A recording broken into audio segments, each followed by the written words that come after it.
What if there was a book that claims to hold the answers to life's ultimate question? What happens when we die? No fluff, no vague metaphors, just clear, unsettling revelations about the afterlife. This mysterious text has fascinated and terrified readers for years, offering a glimpse into the unknown that's hard to ignore. So, does it hold the truth? And why do so many people swear by its haunting accuracy? In the late 1920s, Carl Jung, the renowned psychoanalyst, stumbled upon a Buddhist text that flipped his perspective on the human mind, the Tibetan Book of the Dead. Jung didn't just read it. He was deeply moved by it. He called it the peak of Buddhist psychological insights, unmatched in depth and brilliance. Fast forward a bit, and this text became a sensation in Europe and the United States. It wasn't just scholars or spiritual seekers getting into it. It inspired major artists, from filmmakers to rock legends like John Lennon. But hold on, what's this Tibetan Book of the Dead all about? Why did it fascinate thinkers like Jung and artists like Lennon? Officially, it's called Bardo Thodol, which roughly translates to the Great Liberation Through Hearing in the Intermediate States. Sounds pretty heavy, but don't worry, it's simpler than it seems. At its core, it's a guide for the dying. Or rather, a script meant to be read aloud to someone who's either on their deathbed or recently passed. Think of it as a spiritual GPS for navigating the afterlife. Traditionally, this reading is done by a lama. Remember, a lama in Tibetan Buddhism is like a spiritual teacher, similar to a guru in Sanskrit. The text begins with an address to the deceased, saying something like, "Fortunate one, don't get caught up in ignorance and confusion. Now's the time to rise with courage." It's all about preparing the spirit to face the bardo, a transitional state between death and renewal. The fascinating thing here is that bardo isn't some mystical physical place. It's all happening in the mind. Imagine being in a state of suspended reality, like a dream where transformation is constant and nothing is as it seems. The soul, or the bardo being, exists in a mental form that reflects their next life. It's disorienting, but transformative, a spiritual pit stop on the way to reincarnation. Even the word bardo gives clues about its meaning. It's about being in between. Not quite here, not quite there. Kind of like a cosmic layover, but with way higher stakes. You see, this text is more than just a funeral ritual. It's a manual for navigating the mystery of existence. No wonder it's captivated minds for nearly a century. Let's break down the whole idea of bardo. The word itself is like a little riddle. Bar means flow or movement, like a river, and do is a stepping stone, or a safe little island. Put them together, and you get this idea of a mind island, a pause in the constant stream of life. The big goal in this state? To break free from samsara, that endless loop of being born, dying, and starting all over again. That's what the first part of the title, The Great Liberation, is all about. It's there to help guide the person's awareness toward a freedom. Tradition says their spirit hangs around near the body for a while and can hear the lama reading the text out loud. During this time, karma stirs up all sorts of wild visions, some beautiful, others straight up terrifying. The lama acts as the ultimate guide, helping the spirit figure out what's real and what's just their own mind playing tricks on them. Coming to the stages of the bardos, there are 6 in total, but we'll zoom in on the last 3, the ones that kick in after death.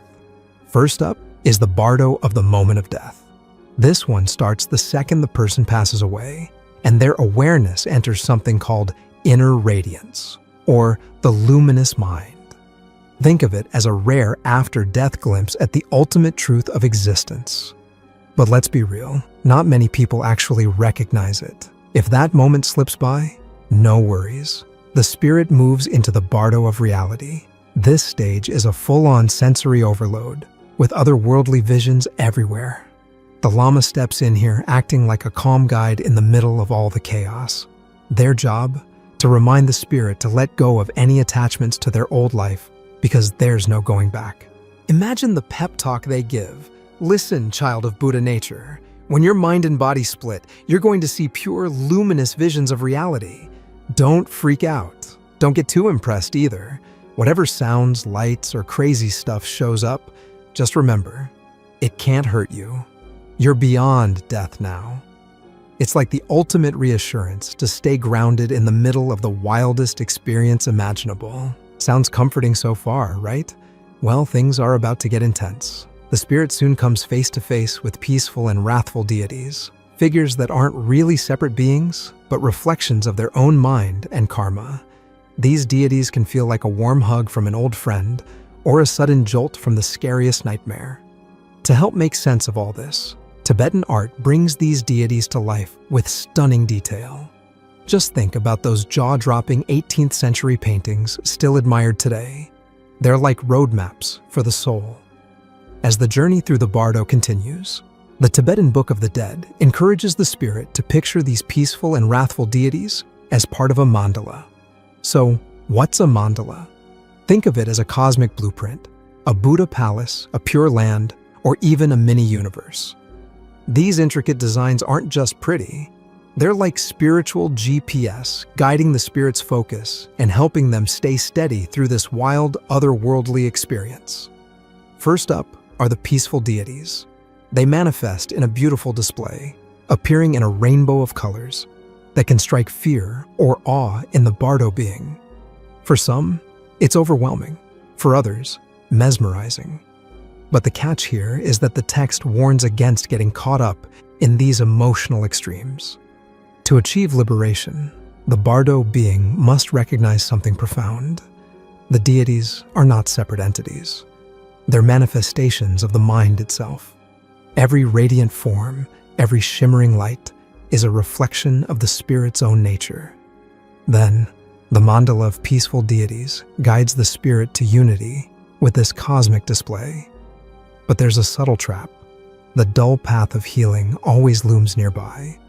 The text encourages the spirit to resist that pull, saying, "At this moment, let your compassion flow.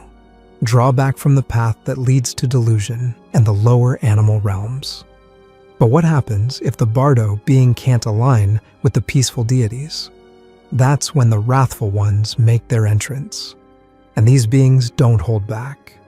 Imagine sharp fangs, multiple heads, weapons in hand, surrounded by flames and laughing ominously. Sounds terrifying? Well, that's the point. These blood-drinking deities embody raw energy, and their presence can feel like a nightmare come to life. Here's the twist, though. Even these fearsome beings are not to be feared. The text reveals that they too are pure manifestations of the mind. Their wrathful forms are just another reflection of the Bardo being's own nature. It's a test, a challenge to see through the terror and recognize that all of this is coming from within. If the Bardo being recognizes that the peaceful or wrathful deities are simply reflections of their own mind, they achieve something extraordinary, merging inseparably with the lights and forms of the deities, attaining Buddhahood. This is their second chance to break free from samsara, the constant loop of dying and starting over. But let's be real, it's no easy task. Fear, confusion, and doubt are often too overwhelming. And what happens if fear takes over? Liberation slips through their grasp. The peaceful deities transform into Mahakala, the protector of Dharma, and the wrathful deities morph into Yama Dharmaraja, the lord of Buddhist hells. Yama's presence is as vast as the sky, and he doesn't come quietly. Picture him holding a slate listing all past actions, giving commands of strike and kill, while performing gruesome acts like severing heads and ripping out organs. It's enough to make the Bardo being faint in terror, and when they awaken, the opportunity for liberation is gone. From here, the Bardo being enters the third stage, the Bardo of rebirth. This stage is where karma steps in to decide their next destination. The possibilities? They could be reborn into the realm of gods, jealous gods, humans, animals, hungry ghosts, or even hell. And the process of transformation begins with the appearance of womb entrances. The Bardo being feels a pull toward one, and upon entering, conception occurs. Just like that, the pattern continues, and they're reborn into a new life. But as this phase of rebirth unfolds in the East, The West took these profound teachings and reshaped them into something entirely its own. The concept of Bardo, with its vivid imagery and spiritual depth, found new life in Western interpretations and cultural reinventions. How the West reimagined Bardo. Let's take a step back and remember something important. The Tibetan Book of the Dead isn't just a philosophical text. It's a ritual guide meant to be read aloud to the dead. Its oral nature is key. Much of the text directly addresses the deceased with lines like, "O child of Buddha nature," offering encouragement and instructions for navigating the wild and often terrifying visions of the Bardo states.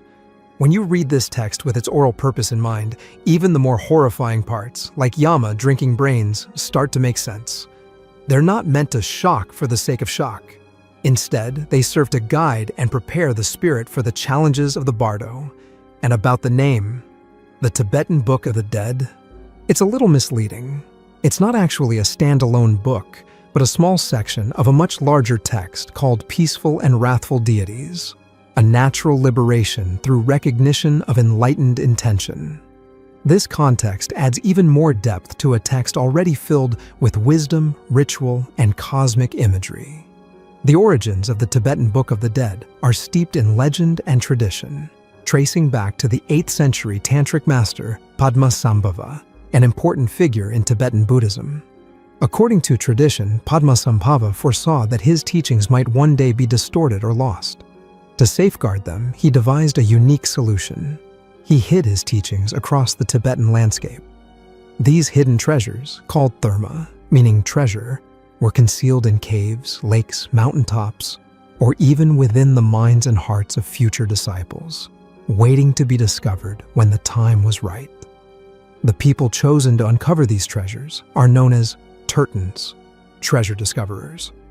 It's believed that Tertons are reincarnations of Padmasambhava's closest disciples, handpicked by the master himself to rediscover and revive his teachings in later lifetimes. This tradition credits the Tibetan Book of the Dead as part of one such treasure. The story of its discovery is just as fascinating. In the 14th century, a 15-year-old boy named Karmalingpa, the son of a tantric master, is said to have found a collection of texts buried in a cave. Among them was the complete Peaceful and Wrathful Deities text, which includes the section we now call the Tibetan Book of the Dead. It's a striking narrative, filled with mysticism and spiritual destiny. While this is the traditional story, many scholars approach it with skepticism. From their perspective, the Therma texts are more likely the work of the Tertons themselves, with the attribution to Padmasambhava serving as a symbolic nod to his authority and influence, rather than literal authorship. Interestingly, while the Tibetan Book of the Dead is widely recognized and celebrated in the West, its prominence within Tibetan Buddhist practice isn't quite as grand. Tibetan Buddhists are often surprised by how much attention this single text, a small part of one of their many funerary traditions, has received abroad. It's a reminder that sometimes the spiritual spotlight shines in unexpected places. Some scholars argue that the Tibetan Book of the Dead has become more of an American spiritual classic than a Tibetan one. Why? It all starts with a guy named Walter Evans Wentz, the American who introduced the text to the Western world. Let's break it down. Evans Wentz wasn't your average academic. He was a theosophist, part of a late 19th century spiritual movement that blended Hinduism, Buddhism, and various esoteric traditions. In 1919, during a spiritual journey through India, Evans Wentz came across some Tibetan funerary texts. He didn't get them directly from Tibetan monks or scholars, though. He bought them from a British officer fresh from Tibet, which, at the time, was under British invasion. Problem? Evans Wentz couldn't actually read the texts. To figure out what they said, he traveled to northeast India and sought out Kazadawa Samdup, an English-language teacher known for helping Westerners translate religious texts. Samdup translated the funerary texts, and Evans Wentz published them in 1927 as the Tibetan Book of the Dead. He chose the title because he thought it resembled the Egyptian Book of the Dead, and believed both texts drew from some ancient universal wisdom. Evans Wentz even framed his relationship with Samdup as a spiritual one, describing himself as Samdup's disciple. In the preface of the first edition, he wrote, "I am seeking, so far as possible, to suppress my own views and act simply as the mouthpiece of a Tibetan sage, of whom I was a recognized disciple." This may sound dramatic at first, but scholar Don Lopez has pointed out that this so-called guru-disciple bond is questionable. According to their surviving letters, the two had a brief professional relationship lasting only a couple of months, hardly the spiritual mentorship Evans Wentz made it out to be. Despite this, Evans Wentz's work propelled the Tibetan Book of the Dead into Western consciousness. Its appeal was fueled by two main factors: a romanticized view of Tibet as a mystical, otherworldly place, and a universal human fascination with death. The desire to understand what happens after we die, paired with a dose of Orientalist fascination, helped turn this text into a cornerstone of Western spirituality, even if its prominence in actual Tibetan Buddhist practice is relatively minor. The Tibetan Book of the Dead found massive popularity in the West, particularly in the United States, among people drawn to spiritualism, esotericism, and altered states of consciousness. Its appeal spanned decades, from the 1930s and 1940s right through the counterculture movements of the 1960s. Carl Jung, as we mentioned earlier, lent credibility by writing introductions for several editions. And in 1964, Timothy Leary, the infamous psychedelic researcher, took things further. Along with a few collaborators, he published The Psychedelic Experience, a guide to navigating trips on illicit substances, explicitly inspired by the Tibetan Book of the Dead. Beyond its influence on spirituality and psychedelics, the text left its mark on Western culture at large. Films like Jacob's Ladder and Enter the Void borrow heavily from its ideas and imagery, weaving its themes into storytelling that resonates with modern audiences. But claiming that the Tibetan Book of the Dead is more American than Tibetan can feel offensive when you consider its origins. After all, it's written in the Tibetan language, performed by Tibetan Buddhist lamas, and deeply rooted in Tibetan traditions. Yet, through figures like Walter Evans Wentz and his successors, the text was reshaped and rebranded for an American audience, transforming its cultural significance along the way. This is a classic example of religious globalization. Sacred ideas from one culture often take on a new life when they interact with another. As scholar Don Lopez aptly points out, there's an irony in the Tibetan Book of the Dead. It's not really a book, nor is it strictly about death. It's fundamentally about healing, whether that's the awakening of souls or the rediscovery of thermatexts. Evans Wentz's version isn't so much a direct transmission of Tibetan Buddhist practice as it is an American reimagining. By isolating a few chapters from a larger pattern of texts, giving them an evocative new title, and layering on his own interpretations, he created something that resonated powerfully with Western audiences. The result? A text that continues to bridge and blur the lines between two very different worlds. As Don Lopez points out, the text is fundamentally about Buddhist rebirth. Yet, for American audiences, it's often read as a psychological or even psychedelic guide. This transformation highlights more than just cultural reinterpretation. It's a lesson in how religious authority and sacred texts evolve as they move between contexts. Think about it. Many religious traditions establish authority by connecting their text to prominent figures. Christians link books like the Gospel of John to apostles of Jesus, and Sikhs regard the Guru Granth Sahib as their eternal guru, maintaining continuity with the lineage of their 10 human gurus. Tibetan Buddhism follows a similar pattern, rooting the legitimacy of Therma texts in Padmasambhava's disciples, believed to reincarnate across generations to rediscover and reintroduce these teachings. Theosophists like Evans Wentz weren't exempt from this need for authority. By claiming to be a disciple of a lama, he aligned himself with the lineage of Karma Lingpa, the original revealer of the Tibetan Book of the Dead, and, by extension, tied himself to Padmasambhava's ancient chain of authority. It's fascinating how this interplay of tradition, reinterpretation, and personal claims shaped the text's legacy in the West. This blending of ancient wisdom with modern reinterpretation didn't stop with scholars. It found its way into unexpected corners of culture. Like even the music scene was echoing the transformative ideas of the Tibetan Book of the Dead. Music meets Tibetan wisdom. The 1960s were more than just about music. They were about exploring deeper meanings and pushing boundaries. Rock musicians of the era weren't satisfied with just making hits. They wanted to tap into something spiritual and transformative. Many of them looked to the ancient wisdom of the East, and the Tibetan Book of the Dead became a massive influence. One artist who took its ideas and ran with them was none other than John Lennon. Paul McCartney once shared that the final track on Revolver, Tomorrow Never Knows, was entirely Lennon's vision. During this period, some illicit substances were making waves, and Lennon had gotten his hands on Timothy Leary's version of the Tibetan Book of the Dead. The ideas in the book fascinated him. Unlike the traditional British view of death as something dull and final, the text described death as a transformative journey. It compared dying to an epic voyage, similar to how the ancient Egyptians prepared their dead for the afterlife. For Lennon, this idea was electrifying. With those illicit substances opening his mind to new perspectives, the themes of the book resonated even more. It inspired him to create a song that captured the essence of these ideas. Tomorrow Never Knows became a bold and trippy exploration of life, death, and the unknown. It was Lennon channeling the wisdom of an ancient text into something revolutionary. The book itself contains one of its most famous lines: "Whenever in doubt, turn off your mind, relax, float downstream." Sound familiar?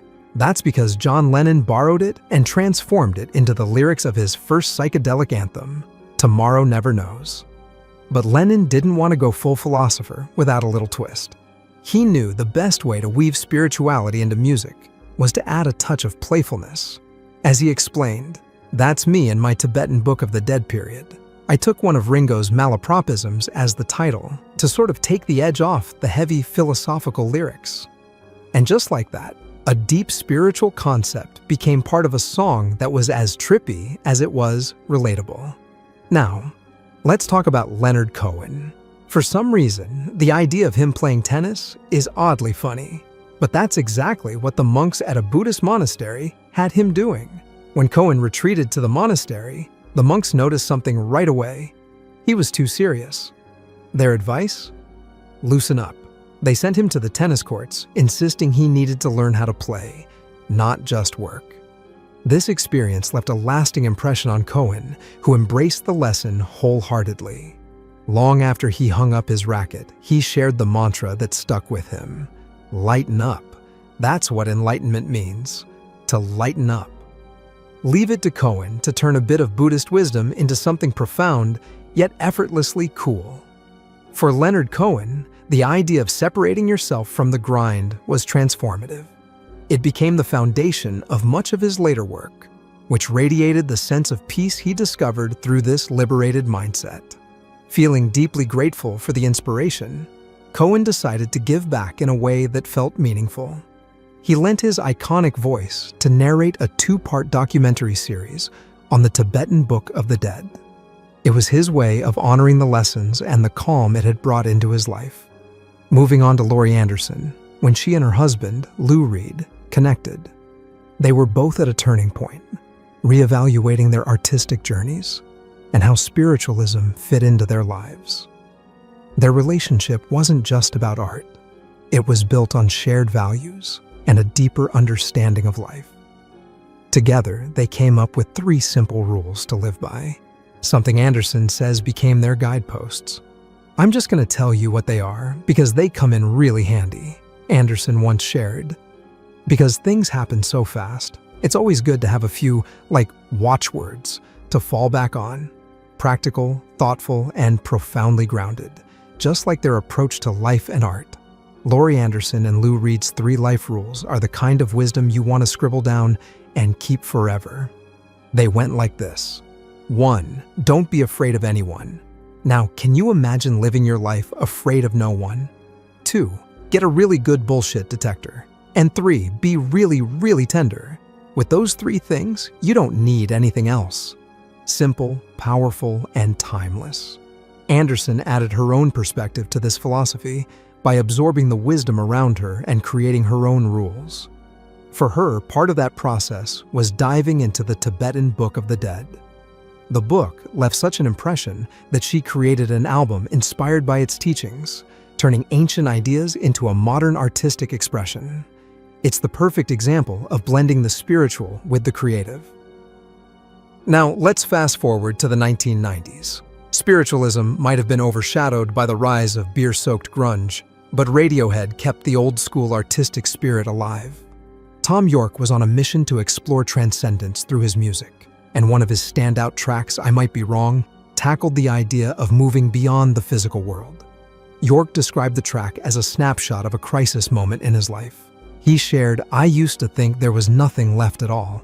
He recalled a surreal experience one night while living near a beach. As he stood outside and looked back at his empty house, he saw a figure walking around inside, even though he knew no one was there. That strange presence stuck with him, and he channeled it into the song. The result is a haunting yet deeply reflective piece that captures the search for meaning in the unknown. During a chaotic chapter in his life, Thom Yorke found solace by pulling away from the noise and seeking peace in solitude. He spent his time reconnecting with nature and observing the cycle of life and death. Reflecting on this period, Yorke shared, "I spent a lot of time watching things die, walking a lot in vast landscapes, watching the seasons change, ancient rocks, rotting carcasses, flowers blossoming, rivers gurgling." Alongside these meditative moments, he turned to the Tibetan Book of the Dead, letting its teachings guide his introspection and influence his music. Then there's Patty Waters, a name that may not ring as many bells, but played a pivotal role in shaping cultural history. Sometimes it's not the most famous figures who spark a movement. It's those with fresh ideas at just the right time, inspiring others to take those ideas and run with them. Patty Waters, a jazz singer with an unparalleled gift for raw emotion, was one of those people. Drawing inspiration from the Tibetan Book of the Dead, Waters embraced the concept of letting things flow naturally. She translated this idea into her music by creating an open, swirling sound filled with raw, wandering emotions. Her work was an experience, a maelstrom of feelings that left an indelible mark on the artists and movements that followed. Patty Waters' unbound, free-flowing style didn't just stay in her corner of jazz. It set off a chain reaction that directly influenced trailblazers like Yoko Ono and Diamanda Galás. These artists, in turn, left their own marks, inspiring the Beatles, George Harrison's solo work, and beyond. In a way, this domino effect mirrors the central message of the Tibetan Book of the Dead itself. The text emphasizes the power of thought and its lasting impact, famously stating, "Our past thinking has determined our present status, and our present thinking will determine our future status. For man is what man thinks." It's a cycle that flows through art, life, and spiritual understanding. Profound, continuous, and endlessly interconnected. This idea of interconnected cycles naturally leads us to one of life's biggest mysteries, the question that has haunted and fascinated humans for centuries. What happens when we die? What happens to us when we die? It's the ultimate question, the kind that's kept humanity up at night since we first stopped dragging our knuckles through the muck and started pondering the big stuff. Do we simply vanish into the void, ceasing to exist? Are we thrown back into the mix as fresh-faced babies, or maybe even animals, on some endless karmic loop of reincarnation? Or is there a white light waiting for us, the one we've heard about in near-death experiences on shows like Oprah or Larry King Live? The warm glow, the smiling faces of loved ones long gone. It's comforting, right? Then there's the classic Christian image. St. Peter standing at the pearly gates, clipboard in hand, checking if your reservation for eternity in the kingdom of heaven is confirmed. Why does the question of what happens when we die cling to us so tightly? In his book, How Plato and Pythagoras Can Save Your Life, Nicholas Kardaras explores the idea that humans are unique in their ability to ponder this, because we're the only species capable of mentally traveling through time. We can project ourselves into the future, and what do we inevitably find? Death. And that realization? It shakes us to the core. Some might say it scares the hell out of us. or maybe even scares the heaven and hell into us. Pulitzer Prize-winning author Ernest Becker tackled this existential terror in his groundbreaking work, The Denial of Death. Becker argued that everything we create, our art, our towering buildings, our religions, and even our drive to have children, is rooted in one primal urge: to deny our mortality. It's all a way to soothe the deep-seated anxiety, what psychologists call thanatos anxiety, that there might be nothing beyond this physical existence. The common wisdom says we'll never really know what happens after we die, because no one has ever come back to tell us. But that might not be entirely true. Beyond the near-death experiences, or NDEs we've heard about, documented by psychologists like Dr. Raymond Moody in Life After Life and Dr. Kenneth Ring in Mindsight, there's another phenomenon that challenges our assumptions. It involves children who, without the drama of an NDE or the influence of hypnotic regression, spontaneously recall vivid details of past lives. These cases are rigorously studied, well-documented, and leave us wondering, could these glimpses into past lives hold the answers we're searching for? When it comes to children recalling past lives, these stories aren't about extravagant claims of being Cleopatra or Napoleon. Instead, they're far more grounded, and, in many cases, eerily specific. These kids often recount memories of ordinary people who passed away relatively recently, sometimes just months or a few years before their birth. What's truly fascinating is the level of detail. They'll name parents, siblings, and other relatives. They'll describe their previous villages, homes, or districts. They'll even recall what they did for a living, and most strikingly, provide vivid, accurate descriptions of how they died. Here's where it gets even more unsettling. Some of these children bear physical signs, birthmarks or congenital defects that match the cause of death they claim to have experienced in a past life. Often, these injuries were traumatic in nature, like scars from fatal wounds or marks where the body might have been pierced. The correlations are startling and difficult to dismiss as mere coincidence. And if you're thinking these accounts sound too wild to be true, consider this. Over 3,000 of these cases have been rigorously documented. What's even more surprising is that this research, far from being some fringe endeavor, has been conducted at a major U.S. university for more than 40 years. It's a reminder that the question of life after death may not be as unanswerable as we once thought. At the Division of Perceptual Studies at the University of Virginia, groundbreaking research into reincarnation has been ongoing for decades.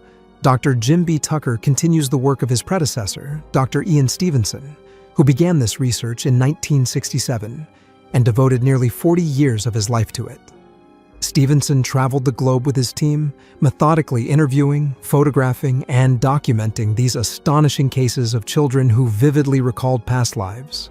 Stevenson's dedication to rigor and accuracy was unparalleled. In his books, such as 20 Cases Suggestive of Reincarnation and Where Reincarnation and Biology Intersect, he outlined the methods his team used to verify the children's claims. They cross-checked details like names, places, occupations, and causes of death against official records and interviews with surviving family members of the deceased. If there was any evidence that a child might have been exposed to the details of the prior life through stories, media, or other sources, Stevenson rejected those cases as inconclusive. Only cases where no other explanation could account for the memories were accepted as being suggestive of reincarnation. This careful approach ensured that the research wasn't dismissed as speculation or wishful thinking. By setting such high standards for evidence, Stevenson and his team created a body of work that challenges conventional understanding and opens the door to fascinating possibilities about what might happen after death. Does this prove that there's life after death? That's for you to decide. What's more, there have been controlled double-blind experiments showing that intercessory prayer, praying for someone's healing from afar, can yield positive recovery outcomes. This has been observed in coronary and oncology patients, suggesting that something intangible may be at play. Then there's the fascinating work of Dr. William Tiller and his team at Stanford, who conducted repeatable experiments demonstrating that focused meditative thought could alter the properties of material objects. In one case, they showed that the pH level of water could be raised or lowered simply by concentrated intention. Skeptics might shrug and ask, so what? What does changing the pH of water have to do with life after death? It's a fair question, but here's the thing. If even a fraction of the research mentioned holds up under scrutiny, it takes a big hole in the dominant materialist paradigm system. The idea that everything in the universe operates solely through physical, mechanistic processes. This worldview precludes the possibility of metaphysical phenomena, such as thoughts influencing biology or consciousness surviving after death. But if the evidence for these outlier phenomena is valid, it forces us to question the completeness of that materialist view. A solid theory should account for all the data, not just the easy-to-explain parts. If the mechanistic model can't explain these phenomena, then it's likely incomplete, or even flawed. And that opens the door to alternative perspectives that can incorporate metaphysical realities, like the ones documented in this research. Theoretical physics already offers us glimpses of such possibilities. Quantum mechanics, string theory, and holographic theories of the universe suggest a reality that's far stranger and more complex than the materialist model allows. If these alternative paradigms can explain phenomena like the influence of thought on physical matter or the persistence of consciousness beyond the body, they could radically reshape how we understand life, death, and everything in between. This leads us to the ancient Greeks, who weren't just mildly curious about death. In fact, they were obsessed with it. From harvest and fertility festivals to myths rooted in underworld lore, and even death recreating Orphic rites, they leaned all the way into the concept of mortality. But why? Why this fixation on the underworld and what lies beyond? Plato offers us a clue. He called philosophy a kind of death before dying. This wasn't about morbidity, it was about enlightenment. Plato and Pythagoras believed that by confronting the transient nature of the physical body, we could better grasp the eternal essence of the soul. To the Greeks, true understanding came from peeling back the illusion of the material world and getting a glimpse of what some might call ultimate reality. The Greeks saw it as a kind of hero's journey, a phrase later popularized by Joseph Campbell. Facing your mortality and the darker corners of your psyche, your shadow side, was an essential part of achieving personal integration and spiritual growth. Plato believed that by metaphorically dying before actual death, a person could transcend the ordinary and touch something eternal. How did they do this? Through a disciplined mind-body-soul lifestyle filled with metaphysical philosophy. This led to a ritual called incubation, where participants would lie perfectly still in a pitch-dark cave for hours, or even days. If they were adequately prepared, this process could lead to an extraordinary transformation, a feeling of shedding the physical body as a snake sheds its skin. This wasn't just spiritual fluff. The Greeks were exploring a process of personal alchemy, the kind Carl Jung later wrote about in his studies of transformation and self-actualization. They were building on insights that stretched back to the Egyptians, Babylonians, and beyond, tapping into universal truths about the interplay between life, death, and the eternal. For them, this deep dive into the shadow was more than just about understanding death. It was about discovering what it truly means to live. The real magic behind near-death experiences might lie in something profound, the dissolution of the self and a fleeting glimpse into the infinite. It's as if death acts as a release, breaking down the boundaries of our individual, ego-driven consciousness and expanding it into something much larger. When the walls of the self crumble, what's left? Is it nothingness? Or is that nothing actually everything? The boundless allness that some call ultimate reality. So, what really happens when we die? Maybe it's not an ending at all, but the start of a whole new awakening. The wild thing about Plato and Pythagoras is that they believed you didn't need to face death to experience a transformative awakening. Their teachings outlined a way of life rooted in philosophy and deep contemplation that could strip away the illusions of the material world and help you tap into something eternal. Essentially, they were handing humanity a cheat code for a life-changing, mind-blowing glimpse of the infinite no near-death experience required. It's a staggering idea, one that suggests the ultimate mystery of existence might be closer than we ever imagined. But what about people who have technically died and come back? In 2001, a 66-year-old man undergoing surgery for an abdominal aneurysm experienced cardiac arrest. After 17 minutes of CPR, defibrillation, and medication, his vital signs were gone. The medical team declared him dead. 10 minutes later, against all odds, his surgeon found a pulse. The man was alive, and the operation went on to a successful conclusion. Then, there's another case from 2014 of a 78-year-old man in Mississippi. After a hospice nurse found no pulse, he was pronounced dead and sent to the morgue. The next day, the man woke up in a body bag. These unbelievable stories sound ripped straight from a horror movie, but they're part of a real-world medical phenomenon known as Lazarus syndrome, named after Lazarus of Bethany, the biblical figure who was brought back to life by Jesus Christ after 4 days in the grave. The Lazarus phenomenon describes the delayed return of spontaneous circulation after CPR has been stopped. In layman's terms, people pronounced dead after cardiac arrest unexpectedly regain cardiac activity. While rare, Lazarus syndrome raises profound questions. Is death always final, or are there moments when the boundary between life and death becomes blurred, teasing us with the possibility that the end might not be as definite as we think? These cases might not explain the ultimate mystery, but they certainly add another fascinating angle to the age-old question of what happens after we die. But some researchers suggest that the Lazarus phenomenon might not be as mysterious as it seems. It could have a scientific explanation rooted in the resuscitation process itself. One idea points to a buildup of pressure in the chest caused by CPR. When CPR is stopped, the pressure may gradually release, allowing the heart to restart on its own. Another theory involves the delayed effects of medications like adrenaline often used during resuscitation. As several scientists explain, drugs administered through a peripheral vein might not reach the heart effectively due to impaired blood flow during CPR. Once blood flow improves after stopping CPR, the delayed delivery of these drugs could trigger a return of circulation. Besides this, there's hyperkalemia, a condition where blood potassium levels are too high, which has also been linked to delayed return of spontaneous circulation.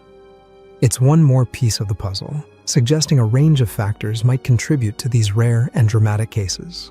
Now, the challenging part is that Lazarus syndrome is incredibly rare, and the small number of documented cases makes it difficult to pinpoint the exact mechanisms behind it. That leaves us with more questions than answers. But maybe we're asking the wrong question. Instead of focusing on what might bring a patient back to life, perhaps we should consider this possibility. Were they ever truly deceased? In these extraordinary moments, the line between life and death becomes blurry, leaving us to wonder whether our understanding of death is as solid as we've always believed. Do you think the Tibetan Book of the Dead holds answers to the mysteries of life and death? Let us know in the comment. If you enjoyed the video, don't forget to hit the like and subscribe button for more.